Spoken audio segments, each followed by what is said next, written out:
네, 반갑습니다. 오늘은 마태복음 26장을 가지고 여러분과 함께 하나님의 말씀을 상고하는 시간을 갖도록 하겠습니다. 먼저 우리 주 예수 그리스도 이름으로 우리 아버지 하나님께 기도를 드리고 이 시간을 준비하겠습니다. 늘 고맙고 감사하신 우리 아버지 하나님, 오늘도 저희가 무엇이간데 이처럼 사랑하시사 아버지 전으로 친히 부르사 맑은 호흡을 허락하게 해주시고 세상 가운데서 차별되게 하여 주시며 아버지께서 원하고 바라시는 것이 무엇인지 깨우침 받게 하여 주신 이 은혜를 생각할 때마다 아버지 놀라움과 영광을 아버지께 드립니다. 이 시간 저희가 무엇을 생각하겠습니까? 오직 아버지의 사명이 무엇이고 아버지께서 저희가 주신 사역이 무엇이고 우리가 해야 될 것이 무엇인지 깨우침 받는 귀한 축복의 시간이 이 시간이 될 수 있도록 저희가 기도하는 것일 뿐이오니 아버지 하나님 이 기도를 받아 응답하여 주시옵소서. 처음부터 끝까지 온전한 것으로 아버지께 드릴 때 아버지께는 영광이요 저에게는 구원에 다가가는 귀한 축복이 이 시간을 통해서 나타날 수 있도록 이 시간을 정결케 하여 주시고 저들을 주장하여 주시옵소서. 아버지 하나님, 처음 시간입니다. 끝까지 우리 아버지 홀로 영업하실 줄을 저희가 믿사오며 우리 주 예수 그리스도 이름으로 기도합니다. 아멘. 네. 26장 시간이 좀 됐습니다만 보시겠습니다.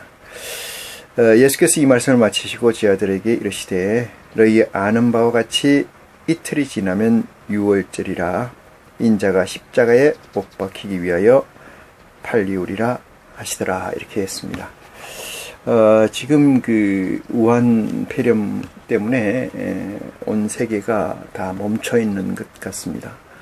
살아서 움직이는 나라는 딱 두 나라밖에 보이질 않아요. 하나는 미합중국, 미국이고요. 하나는 중국인데 한 나라는 긍정적인 활동을 하는가 하면 한 나라는 부정적인 활동으로 살아있는 나라, 그 두 나라 외에는 보이지가 않습니다.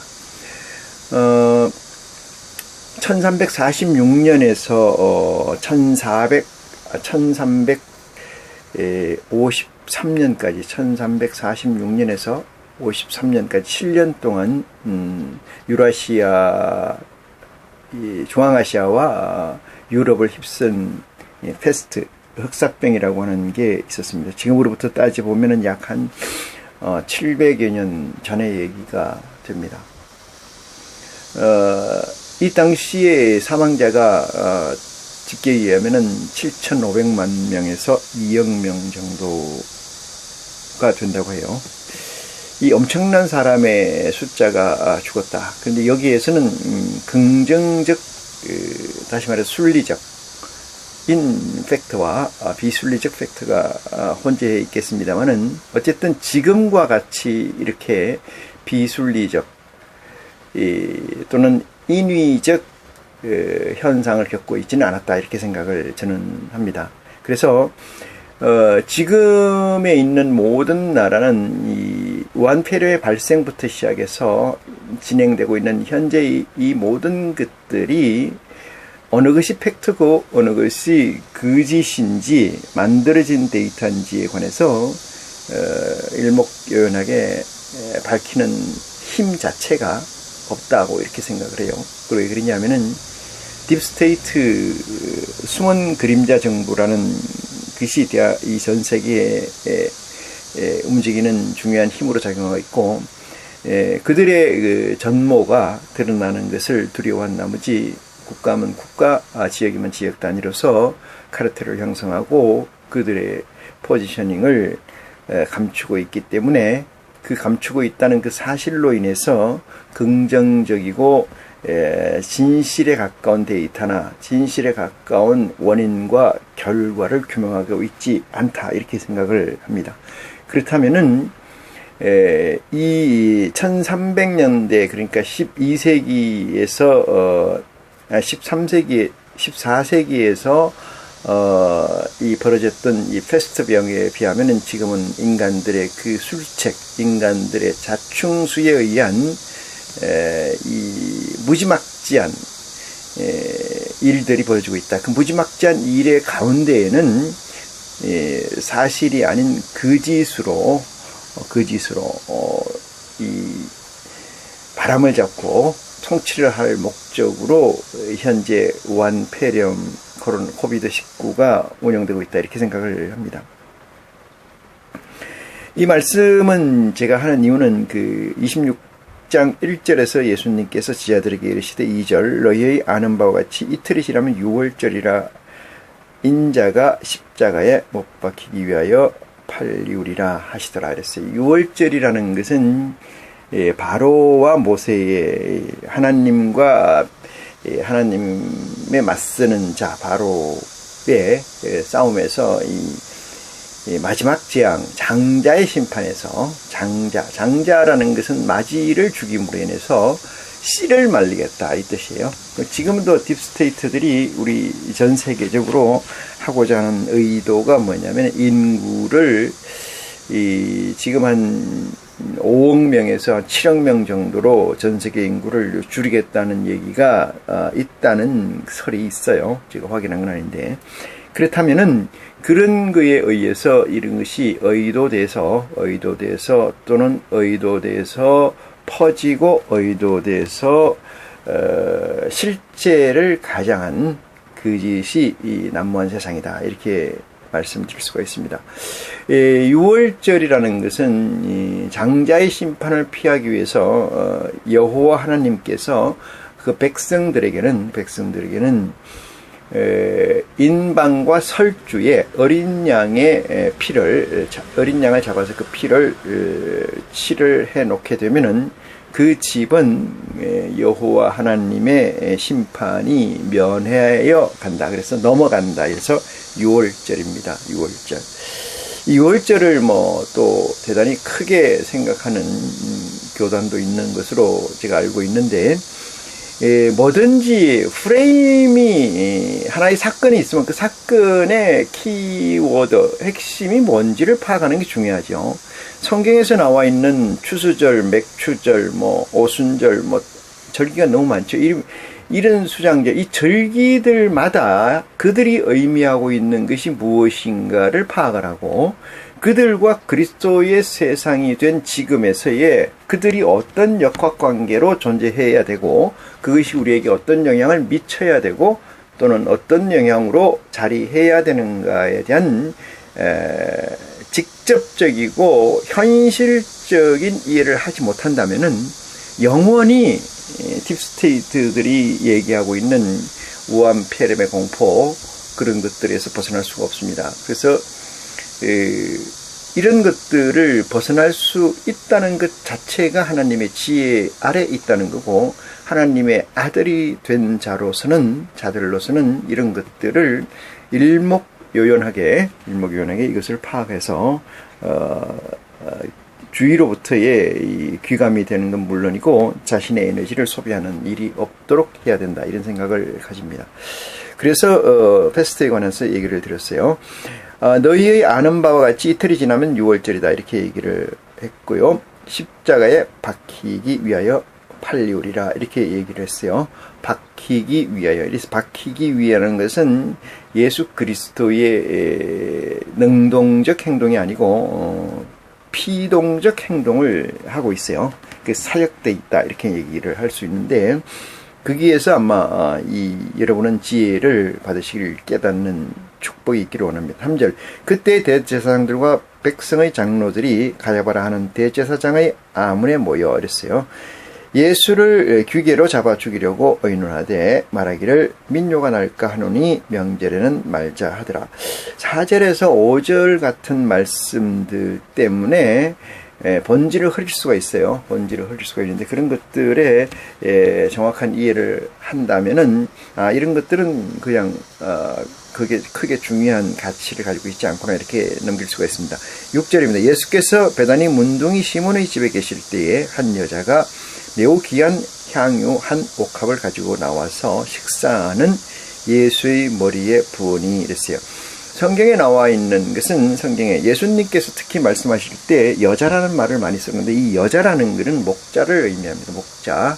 그러니까 종교적 목자 또는 그 술사를 부리는 목자, 이런 얘기를 여자로 비유하고 있다. 이렇게 이해를 해야 됩니다. 이것을 꼭 수컷이 반대되는 개념으로 생물학적 여자를 얘기하는 것이 아니다. 이렇게 이해를 하는 것이 하나님의 아들에 대한 축복이다. 이렇게 말씀을 드릴 수가 있어요.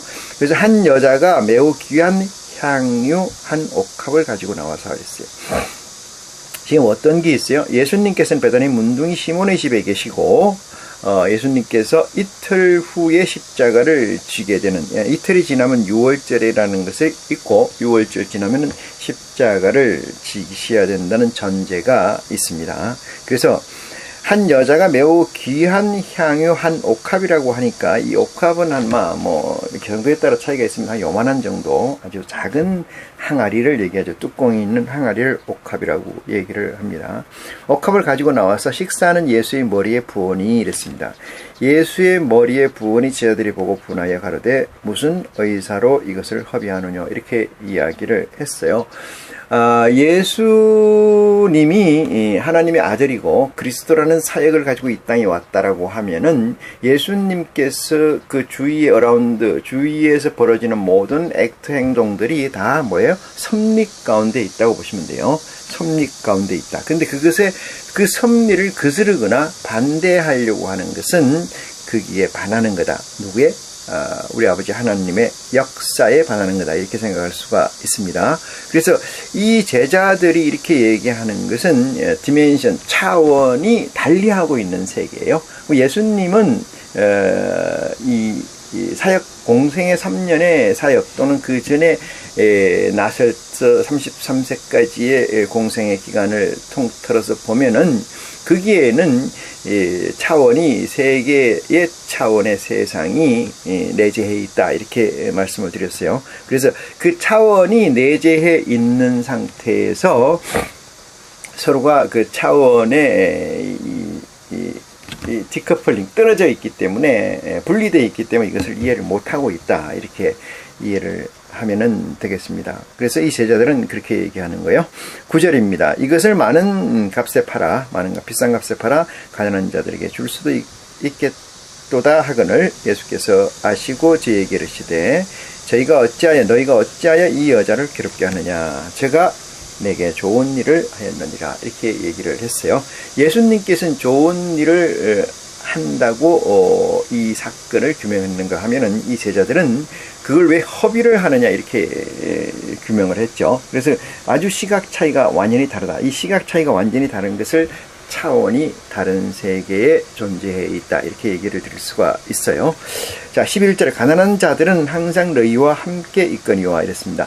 가난한 자들은 항상 너희와 함께. 여기서 가난이라는 것은 이 물질적 물질적 풍요에 반대되는 말을 얘기하는 것이 아니고 가난한 자라는 것은 심령이 가난한 자를 얘기합니다. 심령이 가난한 자. 그러니까 심령이 가난하다는 것은 늘상 얘기를 했지만 심령이 가난하다는 것은 하나의 생각 외에는 다른 생각을 가지지 않는 것을 심령이 가난한 자라고 합니다. 그것이 하나님이 됐든 아니면 그것이 부처가 됐든 관계없고 그것이 하나밖에 없는 생각을 가지는 자, 그들을 심령이 가난한 자. 그래서 여기서 통칭하는 것은 가난한 자들은 항상 너희와 함께 있거나 이건 그런 의미다.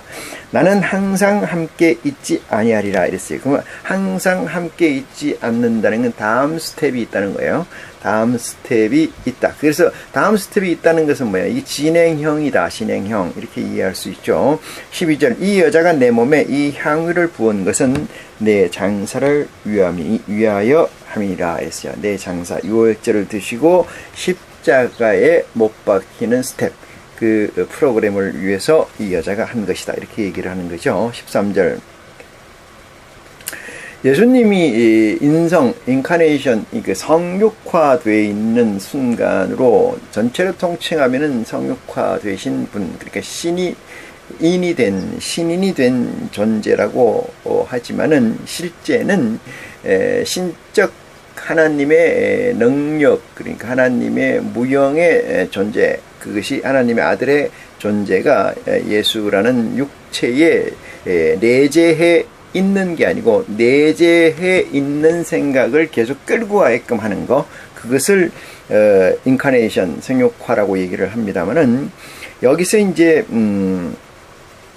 장사를 한다는 것은 죽는 거 아니겠어요? 죽는 일, 죽음에 관한 일인데 뭐가 죽느냐 하면은 육체의 멸을 얘기하는 거죠. 육체의 소멸을 얘기하는 건데, 이 육체의 소멸이라는 것이 성육화되어 있다 할지라도 육체의 멸을, 육체의 죽음을 두려워 안 할 사람이 없어요. 그래서 육체의 죽음에 관하여 두려워하는 것 자체가 하나님에게 문제가 아니고, 이 이후에 이 사건을 보고 느끼고 배우고 할 우리들에게는 예수 그리스도에 관한 얘기를, 메시지를 정확히 전달해 주기 위함 또한 있다, 이렇게 생각을 합니다. 그래서 장사에 관한 두려움, 장사에 관한 두려움, 예수님께서 말씀하셨죠. 그럼 뭐라고, 가능하면은 이 잔을 내게서 옮겨 주시기를 원한다고 기도까지 했던 걸 보면은 예수님이 이 엄청난 사건, 엄청난 일을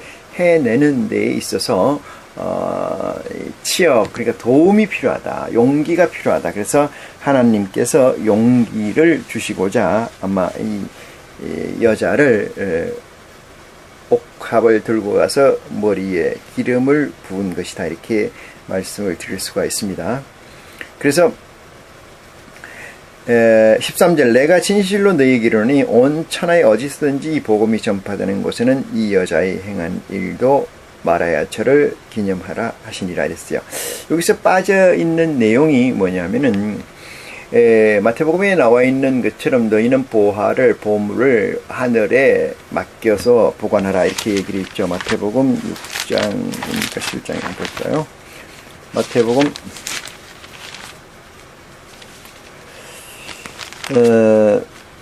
7장입니다. 7장 마태복음, 죄송합니다. 6장 19절, 너희는 너희를 위하여 보물을 땅에 쌓아두지 말라. 거기에는 종과 동록이 해하며 도적이 구멍을 뚫고 도적질 하느니라, 이렇게 얘기를 했어요.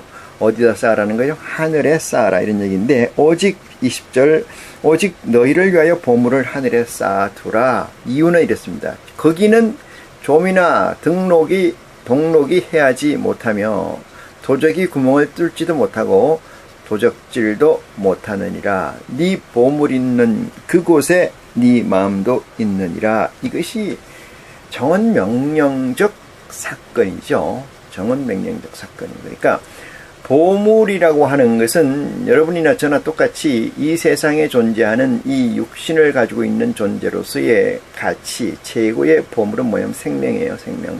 그 생명이 제1의 가치고, 두 번째 가치가 뭐느냐, 그 생명이 할 수 있는 것, 생명에 할 수 있는 것, 이 생명을 위해서 내가 할 수 있는 것이 제1의 행동적 가치다, 이렇게 생각을 합니다. 그래서 예수 그리스도를 만났다면은 어떻게 해야 돼요? 돌아오라는 거예요. 회개하라는 것이 돌아오는 거예요. 돌아오는 거. 회개하라. 가던 길을 뒤로 돌아오는 거예요. 반대로. 그쪽 길이 아니고 이쪽으로 와라, 이런 얘기. 회개. 그 리펜던트 회개라는 건 뭐가 있느냐 하면은 자기 성찰적 고백이 있을 때 회개가 가능해요. 그러니까 고백이 없이 회개가 안 돼요. 고백이 없이 회개하는 것은 다른 이유에서 시작하는 거예요. 그러니까 자기를 성찰해서, 내가 이쪽으로 가는 길이 잘못됐구나.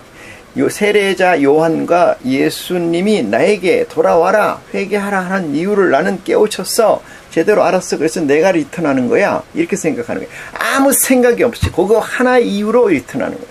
내가 가는 길이 잘못된 길이야 라고 리턴하는 거예요. 돌아오는 거예요. 회개하는 거예요.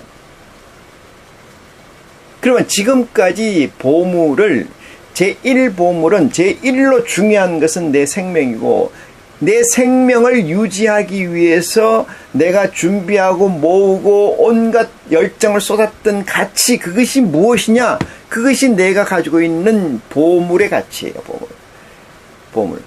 생명이 1이라면 보물은 2의 순위에 해당하겠죠. 그 2의 순위에 해당한 그것을 예수님이 마태복음 6장 19절에 뭐라고 씌워져 놨냐면은 하늘에 보관하라 이렇게 써요. 그것을 하늘에 보관. 그럼 그것이라고 하는 것과 하늘이라는 것이 맞아야 되는 거잖아요. 이 세상에 보관하라고 그러면은 은행에다 보관할 수도 있고 모르는 땅 밑에다 숨겨 놓을 수도 있고 뭐 여러 가지 형태가 있을 수 있어요. 근데 하늘이라는 게 하늘에다 보관할 수 있는 것이 뭐가 있어요? 하나님 마음에다가 보관하라는 거예요. 마음에다가 쌓으라는 거예요. 하나님 마음에다 쌓으라는 거예요. 하늘에 쌓으라는 거예요. 하나님 마음에 쌓을 수 있는 게 뭐가 있어요?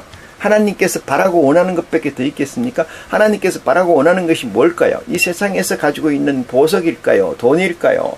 이 세상의 권세일까요? 이 세상의 풍요일까요? 아무것도 아닙니다. 그런 건 아니죠. 그런 건 하나님에 쌓아놓을 수가 없잖아요. 여기서 현재 기독교, 프로테스탄트의 잘못된 오류가 있어요.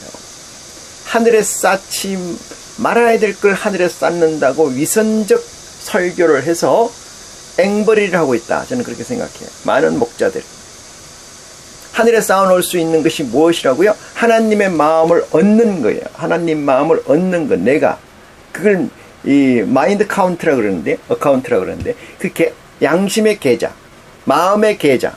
이거죠. 하나님은 내가 주를 그리스도라고 신하는 순간 거기에 계좌를 터놓는 거죠. 어디에다? 하나님 마음에다가 계좌를 터놓는 거예요. 어카운트 넘버를 터놓는 거예요. 그럼 거기다가 내가 쌓는 거예요. 쌓는 하나 둘 셋 넷 쌓는 거. 거기다 돈을 쌓는 겁니까? 거기다 금을 쌓았습니까? 다이아몬드를 쌓습니까? 뭘 쌓아요? 마음을 쌓는 거예요. 마음은 어디서 동하는 거예요? 예수 그리스도께서 우리에게 주신 이 복음을 이해하는 것만이 하나님 마음의 계좌에 내 복을 쌓는 건 줄 믿으시기 바랍니다.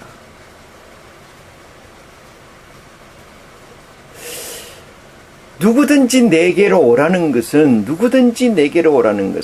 아무것도 필요가 없다는 거야. 네 마음이 필요하다는 거지 네가 가지고 있는 물질이 필요하다고 생각하지 않아요. 네가 가지고 있는 지금까지 이 세상에서 가치라고 여기고 보석이라고 여겼던 그것을 나는 착취하려고 하질 않아. 근데 이단이나 비하나님의 존재들은 뭘 착취를 해요? 그 사람의 노동의 대가를 착취하는 거예요. 노동의 대가를 착취하는 그것이 뭐예요? 세상적 부활을 착취하는 겁니다. 자, 여기서 왜 예수님께서 이 여자의 행위를 끝까지 기록하고 그것을 광고하고 선전하라고 하느냐 하면은 한 여자는 옥합을 들고 있는 여자는 이 제자들이 얘기한 것처럼 뭐라고 그래요? 그 비싼 향유를 팔면은 엄청난 이 세상에서 먹거리와 풍요를 가질 텐데 왜 그것을 허비를 하느냐 이 말이거든요. 세상의 보석이죠. 세상의 보석. 세상에서 보화. 세상의 제일 중요한 가치. 그것을 예수님의 장사를 위해서 이 여자는 붓는 거예요. 예수님의 힘을 복돋우기 위해서, 취업하기 위해서 붓는 거예요. 그러니 이 여자의 가상함이 누구하고 견주겠습니까? 아무도 견줄 만한 사람이 없어요. 베드로가 이렇게 했어요. 요한이 이렇게 했어요. 안드레가 이렇게 했어요. 누가 이렇게 했습니까? 아무도 이렇게 한 사람이 없어요. 이 세상에서 자기가 가지고 있는 가치 모은 게 옥합에 꽉 찬 거예요. 그것을 과감하게 예수 그리스도의 다음 스텝을 위해서, 다시 말해서 하나님의 사역을 위해서, 하나님의 목적이 이루어지는 그 과정에 쓰기 위해서 부었다는 것은 이 여자야말로 정말 보석을 이해하는 자죠. 무엇이 중요한가를 이해하는 자예요. 그러니 예수님께서 그 말씀에 이 행위에 탐복한지라 이렇게 이야기하는 거죠. 내가 진실로 13절 너희에게 이르노니 온 천하에 어디서든지 이 복음이 전파되는 곳에는 이 여자의 행한 일도 말하여 저를 기념하라 하시니라. 여러분 같아도 이렇게 얘기하지 않겠습니까? 예수 그리스도의 입장이었다면. 놀라운 사실이고 이 하나하나 그리스도의 복음 하나하나에서 여러분은 진실을 대면할 수 있는데도 불구하고 귀를 막고 눈을 막아서 봉사되고 벙어리 돼서 귀머거리 돼서 알지 못하는 가운데 있다. 이렇게 생각을 합니다. 14절입니다. 그때 열둘 중에 하나인 가룟 유다라 하는 자가 대제사장들에게 가서 말하되 내가 예수를 너희에게 넘겨주리니 얼마를 주리느냐 하니 그들이 은 30을 달아주거늘 제가 그때부터 예수를 넘겨줄 기회를 찾더라. 이렇게 얘기를 했습니다. 예수 그리스도를 파는 일을 시작을 한 거죠. 누가? 가룟 유다가. 가룟 유다는 육체를 가지고 있지만 그 영을 지배받는 가운데 있습니다. 그 영을 부리는 자가 누구냐? 하나님이시다. 영을 부리는 분이 하나님이시다. 그 영을 부리시는 분이 하나님이니까 영이 시키는 대로 육체는 하게 되죠. 그래야 안 그래요? 영이 시키는 대로 육체는 하게 돼요.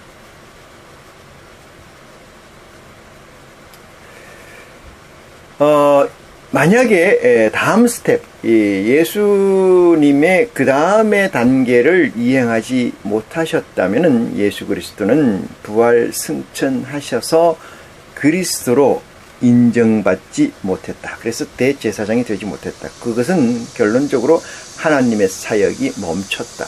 하나님의 역사가 멈췄다. 그래서 다시는 구원에 관해서는 없다. 그러므로 예수가 그리스도의 사역은 실패했다. 이렇게 되는 거예요. 누구의 실패요? 하나님의 실패죠. 하나님이 실패하실 분으로 생각하신다면은 다시 한번 회개에 놀라운 축복이 있기를 바랍니다.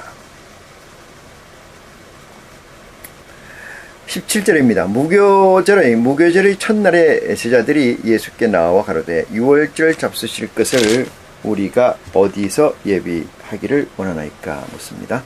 유월절은 이틀이 지나면 유월절이라고 했고요. 그래서 제자들이 그렇게 물었어요. 가라사대 성안 아무데에나 가서 아무에게 가서 이르되 선생님 말씀이 내 때가 가까웠으니 내 제자들과 함께 유월절을 네 집에서 지키겠다 하라 하신대 이랬어요. 이 사건을 이 18절 전체를 놓고 보면은 어떤 얘기냐면은 이 통치권이 누구에게 있다? 우리 하나님 아버지께 있다는 걸 알 수가 있어요. 영향력 아래 있다는 걸 알 수가 있습니다. 성안이라는 존재. 하나님의 내적 영역이죠. 내적 영역. 19절에 제자들이 예수의 시키는 대로 하여 유월절을 예비하였더라. 저물 때 예수께서 12제자와 함께 앉으셨더니 저희가 먹을 때 이르시되 내가 진실로 너희에게 이르노니 너희 중에 한 사람이 나를 팔리라 하시니 이랬어요. 이렇게 예수님께서는 가룟 유다 그 12제자를 예수님이 선택을 했다고 했어요. 근데 사실은 예수님이 선택한 게 아니고 누가 선택했어요? 하나님이 보내신 거예요. 예수님한테 예수님 말씀을 인용해 보면은 하나님이 이렇게 얘기하죠. 한 명이라도 내가 아버지께서 내게 보내지 않으면 내게 올 자가 없느니라. 다 모두 뭐라는 거예요? 아버지께서 보내서 오게 됐다는 거예요. 그러면 그 보내서 온 자 중에 누구도 있다는 거예요? 가롯 유다도 있더라 이 얘기입니다. 그래서 예수님이 요한복음 17장에 이렇게 얘기해요. 내가 아버지의 주신 사역을 다 이루었는데 한 명 멸망의 자식 외에는 이렇게 얘기합니다. 그것은 예수 그리스도의 능력 밖이라는 것을 고백하는 거예요. 예수 그리스도의 능력 밖에 있었던 사실을 고백하는 거예요. 이것이 서번트 마인드의 제일 핵심적 마인드, 다시 말해 서나드 마인드의 제일 핵심적 마인드다 이렇게 얘기를 할 수가 있습니다. 22절입니다. 저희가 심히 근심하여 각각 여짜오되 주여 내니까 대답하여 가로되 나와 함께 그릇에 손을 넣는 그가 나를 팔리라 이렇게 이야기를 합니다. 나와 함께 손을 넣는 그 자가 나를 팔리라. 이것은 함께 손을 넣는다는 무슨 의미가 있냐면 뭐 이것까지 굳이 얘기할 필요는 없겠습니다만은 믿음의 형제에 대해서 아들이 된 우리에게는 주시는 말씀인지라 허락하고 말씀을 드리면은 같은 위치에 있는 거예요. 그러니까 적이 아니라는 겁니다. 적이 아니라는 거예요. 에너미가 아니에요. 같은 편이에요. 24절 인자는 자기에 대하여 기록된 대로 가거니와 인자를 파는 그 사람에게는 화가 있으리로다. 그 사람은 차라리 나지 아니었다면 저에게 좋았을 뻔하였느니라 이랬어요. 나지 않았다면 좋았을 뻔했다. 왜 그러냐면 파는 역사를, 파는 사역을, 파는 행동을, 배역을 해야 됐기 때문에 그렇습니다. 해야 됐기 때문에. 이 사람은 이 가룟 유다는 적이 아니라고 그랬어요. 가룟 유다가 예수 그리스도를 팔지 않았으면 하나님의 사역은 이루어지지 않아요. 왜 그러냐? 예수는 저들의 손에서, 저들이란 유대인들의 손에 의해서 죽어야 되는 상황이에요. 그거를 누가 만들었어요? 시나리오를 하나님 아버지께서 만든 시나리오입니다. 그러면 그 시나리오에 부정하는 거예요. 누가? 예수 그리스도가 안 죽으면. 그러니까 이 사역을 중책을 맡은 사람이 누구예요? 가룟 유다라는 사실이에요. 그래서 예수님께서는 그렇게 얘기해요. 사람으로는 태어나지 않았으면 좋았을 거다. 이렇게 얘기를 하면서 이면적 내용을 보면은 그 배역 자체가 악역이었다. 이런 얘기를 더하고 있습니다. 25절. 예수께서 예수를 파는 유다가 대답하여 가로되 랍비여 내니까 대답하시되 네가 말하였도다 하시니라. 이렇게 얘기를 해요. 그래서 이 말씀을 보면 우리는 예수님의 그 공생애 동안에 설교를 해 놓으신 메시지를 우리한테 주는 걸 보면은 그의가 대답이 그렇습니다. 예수님께서는 그 사람이 한 말을 잡고 얘기를 해요. 그 사람이 한 말을 잡고 얘기를 합니다. 네가 유다의 왕이냐 이렇게 하면 왕이냐 이렇게 얘기하면 네가 말하였지 않느냐 이렇게 얘기해요. 내가 내이니까 이러니까 네가 말하였도다. 이러면 네가 기다 이런 말이죠. 그 말을 이런 화법으로 예수님께서는 시종일관 하신다 이렇게 말씀을 드릴 수가 있어요. 26절, 25절, 6절입니다. 저희가 먹을 때 예수께서 떡을 가지사 축사하시고 떼어 제자들을 주시며 가라사대 받아 먹어라 이것이 내 몸이니라 하시고 이랬어요. 이 떡을 떼어 축사하시고 이 문구가 어디 있냐면 예수님께서 오병이어의 기사 이적을 행하실 때와 똑같은 컨셉이에요. 그러니까 똑같은 컨셉이 어떤 내용이냐 26절 내용을 보시면은 저희가 먹을 때에 이랬어요. 예수께서 떡을 가지사 이랬어요. 물고기 2마리와 떡 5개로 5,000명을 먹이고 12광주리를 주었다. 남은 것이 그것도 여자와 어린아이는 제외하고 이 사실이 있죠. 저들이 배불리 먹었다 이 말이죠. 남은 것이 그렇게 남았다 이런 얘기인데 여기서 가만히 보시면은 어떤 말씀이 있냐면은 축복하시고 떡을 가지사 축복하시고 떼어 제자들을 주시며 가라사대 받아 먹어라 이것이 내 몸이니라 하시고 이랬어요. 떡이 뭘로 바뀌었다는 거예요. 떡이 무엇으로 바뀌었다? 몸이라는 거. 몸은 뭘 얘기하냐면은 말씀을 얘기합니다. 몸은 말씀.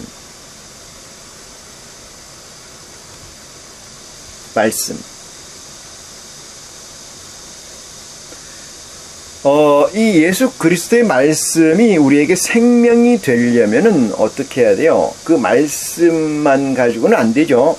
써있는 글씨니까 글씨가 말씀이라고 보면은 이 글씨를 가지고 아무리 봐도 모르잖아요. 거기에 뭐가 있어야 돼요? 하나님의 도우심이 필요해요. 하나님의 도우심이 누구예요? 성령의 도우심. 진리의 성령의 도우심이 필요하다. 이런 얘기죠. 그러니까 이것이 내가 너희에게 주는 것이 이것이 말씀이 너희에게는 뭐다? 떡이다. 떡. 먹고 살 수 있어요. 먹고 살 수 있어. 그런데 그 다음이 중요해요. 또 잔을 가지사 살해하시고 예수께 저희에게 주시며 가라사대 너희가 이것을 마시라 이것은 내 죄사함을 얻게 하려고 많은 사람들을 위하여 흘리신 바 나의 피 곧 언약의 피니라 이렇게 얘기했어요. 언약의 피, 언약의 성령이다 이 말이에요. 언약의 성령. 피는 성령, 스피릿, 성령. 그러니까 말씀이 뭐와 같이 먹는 거예요? 피와 함께 먹는 거죠. 말씀이 성령과 함께 먹는 거죠. 떡이 피와 함께 먹는 거예요. 피는 음료고 말씀은 복음이라는 거예요. 그 두 개가 함께 있어야 돼요. 이것은 하나님께서 이 두 가지를 공히 주셨다. 근데 한 가지만 가지고는 도무지 안 되는 거죠. 한 가지만 가지고. 되긴 돼요. 왜? 피는 포도주라 했잖아요. 포도주는 좋은 포도주만 있는 게 아닙니다. 사악한 포도주가 너무나 많아요. 그걸 사술이라고 해요. 술. 성경에 나오는 술은 술책, 술을 취하지 마라. 이건 술은 다 알코올 그 술이 아니고 사술을 얘기합니다. 사술. 다시 말해서 하나님 이외의 성령들을 얘기해요. 성령들. 그 성령들이 예수 그리스도의 말씀에 합쳐지면은 마귀가 되는 거예요. 사탄이 되는 겁니다. 간단해요.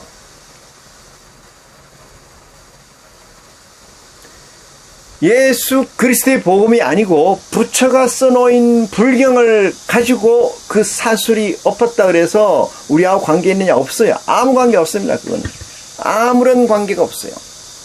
우리에게 성경에서 예수님께서 우리에게 주시는 메시지의 전체는 예수 그리스도의 복음 플러스 비하나님의 포도주, 왜곡된 포도주, 참 포도주가 아닌 왜곡된 포도주, 다시 말해서 진리의 성령 외의 끝과 합치는 거예요. 그것을 사탄이라고 얘기를 하고 마귀라고 이야기를 합니다. 이 현재 나와 있는 모든 기성교회의 교단들은 거의가 이 범주입니다. 이 범주. 자기들 배를 채우고 남는 거는 더 큰 배를 위해서 보내주는 거. 하나님의 의와 하나님의 믿음은 버린 거죠. 버린 거죠.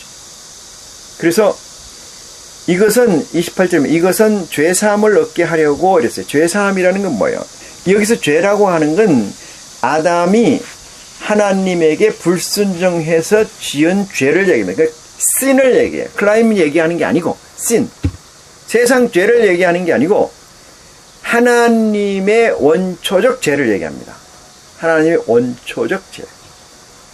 죄를 씻기 위하여 죄사함을 얻게 하려고 많은 사람들을 위하여 흘린 바 나의 피, 예수님 보혈, 곧 언약의 피니라. 29절입니다. 그러나 너희에게 이르노니 내가 포도주에서 낳는 것을 이제부터 내 아버지의 나라에서 새 것으로 너희와 함께 마시는 날까지 마시지 아니하리라 하시니라 했어요. 자, 이 말씀이 얼마나 중요한 말씀인가 하면은 내가 포도나무에서 난 것을 이제부터는 이랬어요. 포도주를 얘기하는 거예요. 포도주. 하나님 아버지가 보내신 그리스도, 이 말씀 뭐냐면 구약이 있지 않습니까? 모세에게 준 계명도 다 뭐예요? 포도주예요. 포도주. 근데 그것은 참 포도주가 아닌 거죠. 포도주. 그 다음에 예수님이 우리 죄 사함을 위해서 마시는 이 포도, 예수님의 피, 이것 플러스 그 두 개를 플러스해서 내가 포도나무에서 난 것을 이제부터 내 아버지의 나라에서 새 것으로 너희와 함께 마시는 날까지 마시지 아니하리라 하시니라. 이것은 무슨 얘기냐? 이 두 개의 포도주를 지나서 새로운 포도주가 있는데 그 새로운 포도주가 뭐냐? 새로운 포도주가 그게 진리의 성령인 줄 믿으시기 바랍니다. 진리의 성령.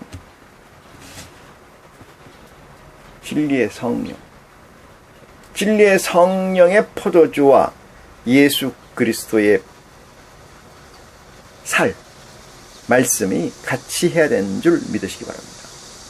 그래서야 온전히 아버지에 대해서 내가 노력해서 아버지의 마음, 아버지 창고에, 아버지 마음의 계좌에 내 돈을 쌓는 일이라는 사실을 염두에 두시기를 바랍니다.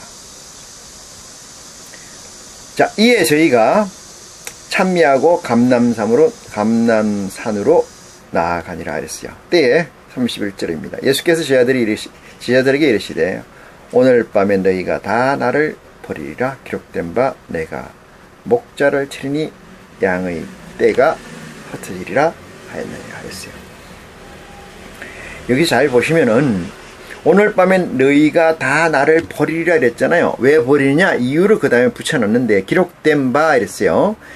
내가 목자를 치니 어디 있다는 거예요? 양의 떼가 흩어지리라. 이 얘기는 뭐예요? 스가랴에서 나와 있는 말씀을 인용한 거예요. 내가 목자를 치니 인용한 말씀인데 예수님은 그 인용한 말씀을 다시 그 전에 있던 말씀을 인용을 하는 거죠. 그러면서 뭐냐? 너희가 흩어지리라. 이 얘기를 하는 거예요. 그게 누가 친다는 거예요, 누가? 내가. 여기서 내가라는 건 누구예요? 스가랴에서는 여호와 하나님을 얘기하는 거고, 여기에서는 하나님을 얘기하는 겁니다. 그러면 누가 흩어진다는 거예요? 양들이 흩어진다는 거예요. 양들이 왜 흩어질까요? 알지 못함으로. 두려움으로. 32절. 그러나 내가 살아난 후에 너희보다 먼저 갈릴리로 가리라. 이렇게 얘기를 합니다. 그렇지만은 다시 시작한다 이런 얘기죠. 다시 시작한다. 다시 나타난다.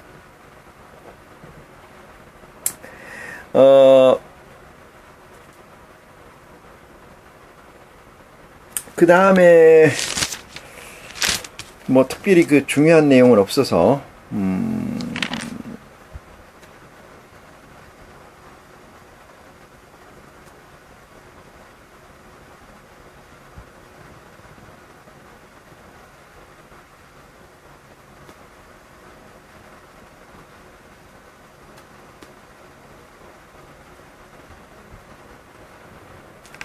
50절 봅니다. 50절. 26장 50절. 예수께서 가라사대 친구여 네가 무엇을 하려고 왔는지 행하라. 이렇게 얘기하잖아요. 행하라. 이런 얘기인데 하신데 이에 저희에게 나와 예수께 손을 대어 잡는지라 했어요. 친구여 이렇게 얘기했으니까 아까 제가 설명드린 동역의 관계에 있다. 이렇게 말씀을 드렸죠. 그 다음에 53절 봅니다. 너는 내가 내 아버지께 구하여 지금 12영을 더 되는 12영 더 되는 이랬어요. 12영이라는 건 뭐예요? 12보좌를 얘기하는 겁니다. 12보좌의 영을 더 되는 천사를 보내시게 할 수 없는 줄로 아느냐 이렇게 이야기를 했는데 대단히 이건 보낼 수 없는 줄 아느냐 이 얘기는 보낼 수 있는 능력은 있지만 실제는 보낼 수가 없는 거예요. 이것은 하나님이 그냥 말씀하신 것 같은데 예수님께서 이 말씀을 하시는 것은 내재해 있다는 사실을 알리기 위해서 하는 거지 이것을 내가 할 수 있는데 그걸 참고 있다 이 얘기는 아닙니다. 내가 만일 그렇게 하면은 이런 일이 있으리라 한 성경이 어떻게 이루어지리요 이렇게 얘기하죠. 이 말씀 하나에서 모든 것을 지금까지 제가 얘기했던 것을 통섭할 수가 있습니다. 그래서 26장을 끝으로 27장, 28장은 하지 않는 걸로 하겠습니다. 크게 의미가 없는 것 같아서 넘어가고요. 다음 시간에는 누가복음을 좀 다뤄볼까 이런 생각을 합니다. 누가복음 같이 하셔서 은혜 받는 구원받는 축복이 여러분에게 있기를 간절히 기도해 봅니다. 이상 말씀을 마치겠습니다. 고맙습니다.